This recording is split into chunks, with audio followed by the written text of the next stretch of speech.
Bonjour, dans cette vidéo, nous allons voir des questions et des réponses concernant la compréhension de la nouvelle Auchan.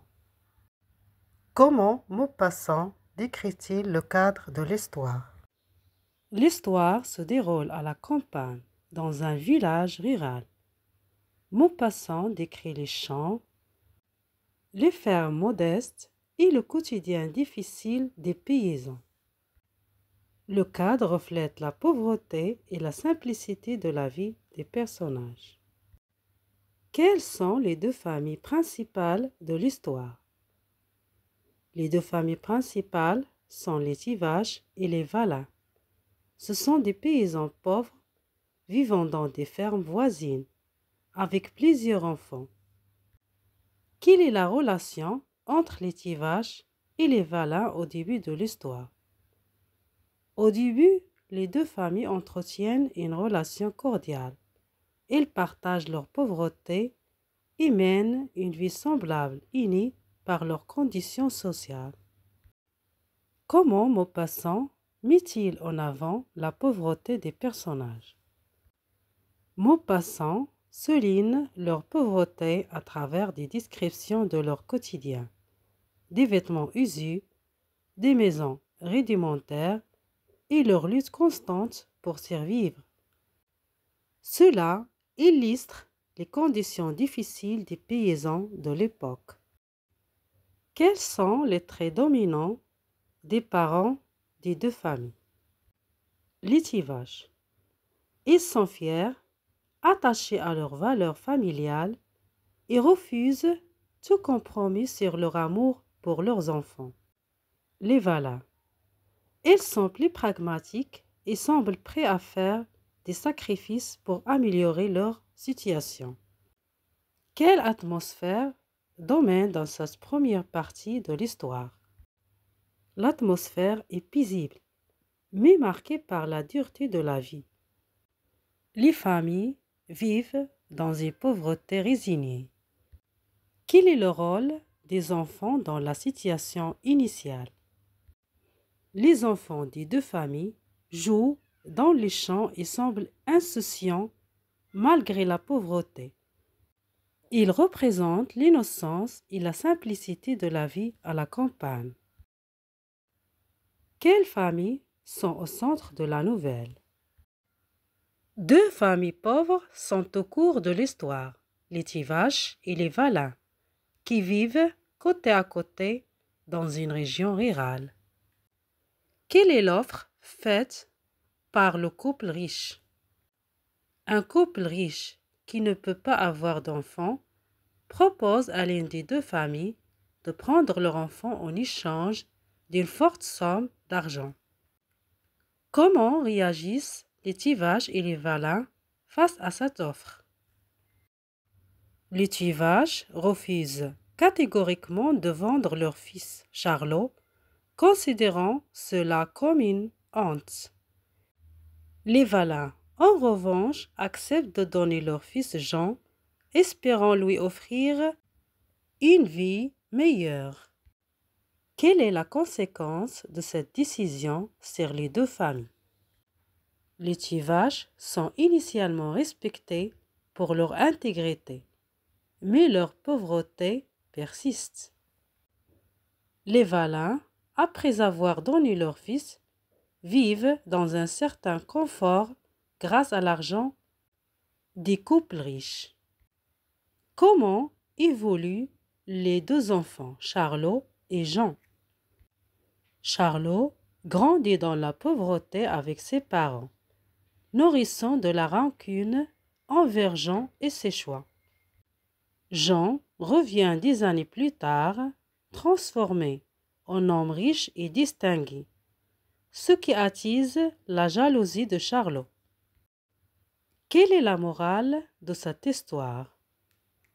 La nouvelle questionne les notions de valeur morale, d'amour parental et de sacrifice, en montrant que les décisions prises par amour ou par nécessité ont des conséquences profondes.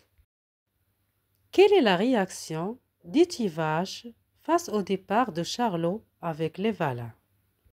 Les Tivaches sont révoltés et méprisent les Valins, qu'ils considèrent comme des traîtres. Ils leur reprochent d'avoir vendu leur enfant pour de l'argent, contrairement à eux qui ont gardé leur dignité en refusant l'offre des riches citadins. Comment Charlot perçoit-il ses parents adoptifs et biologiques lorsqu'il revient? Quand Charlot revient en homme riche et élégant, il rend visite aux Valins et les remercie pour leur sacrifice. Cependant, il ignore complètement aux parents biologiques les Tivaches, les laissant dans leur colère et leur fierté blessée. Comment se termine la nouvelle?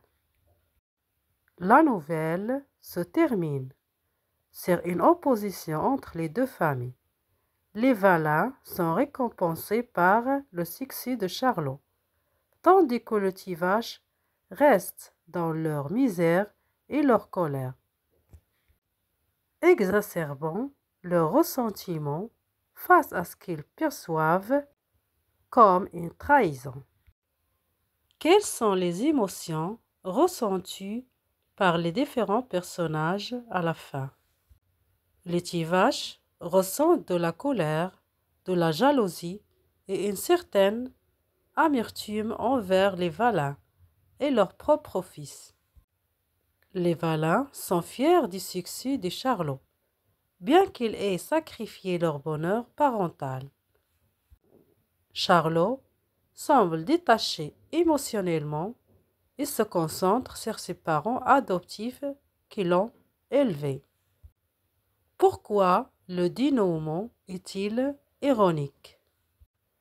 Le dénouement est ironique parce qu'il souligne que le choix moral des Tivaches, bien qu'il soit socialement valorisé, ne leur a apporté ni richesse ni reconnaissance. Par contraste, les Valins, en cédant leur enfant, ont finalement obtenu un certain statut grâce au succès de Charlot. Que devient Charlot à la fin de la nouvelle? Charlot, élevé par les riches parisiennes, revient en adulte prospère et bien habillé. Il exprime de la gratitude envers les Valins, ses parents adoptifs, mais ignore complètement ses parents biologiques, les Tivaches. Comment réagissent les Tivaches à cette visite? Les Tivaches qui ont refusé de donner leur fils ressentent une profonde amertume et de la colère. Ils considèrent le retour de Charlot comme une humiliation et une trahison de leur choix moral de garder leur fils. Quelle est la réaction des Valins lors du retour de Charlot? Les Valins sont fiers de voir que leur sacrifice a permis à Charlot de réussir dans la vie. Ils l'accueillent chaleureusement et sont émus par sa reconnaissance. Qu'est-ce que cette situation finale révèle sur les deux familles? La situation finale montre un contraste saisissant. Les Tivaches, bien qu'orgueilleux de leur choix initial, restent enfermés dans leur pauvreté et leur ressentiment. Les Valins, malgré les critiques qu'ils ont subies, voient leur sacrifice récompensé par la réussite de Charlot. Y a-t-il une leçon morale dans la situation finale? La situation finale suggère que les choix, guidés par la fierté et les principes, peuvent conduire à l'amertume, tandis que ceux motivés par le pragmatisme, bien que douloureux, peuvent offrir des bénéfices à long terme. Maupassant met en lumière les dilemmes moraux liés à la pauvreté. Quel est le sentiment dominant à la fin de la nouvelle. Le sentiment dominant est l'ironie tragique. Les Tivaches qui pensaient agir pour le mieux finissent dans la colère et la frustration. Les Valins, critiqués pour avoir vendu leur fils, trouvent une certaine forme de bonheur grâce à leur sacrifice. Comment cette fin illustre-t-elle le réalisme de Maupassant? La fin montre l'impact des inégalités sociales et les choix difficiles auxquels les familles pauvres sont confrontées.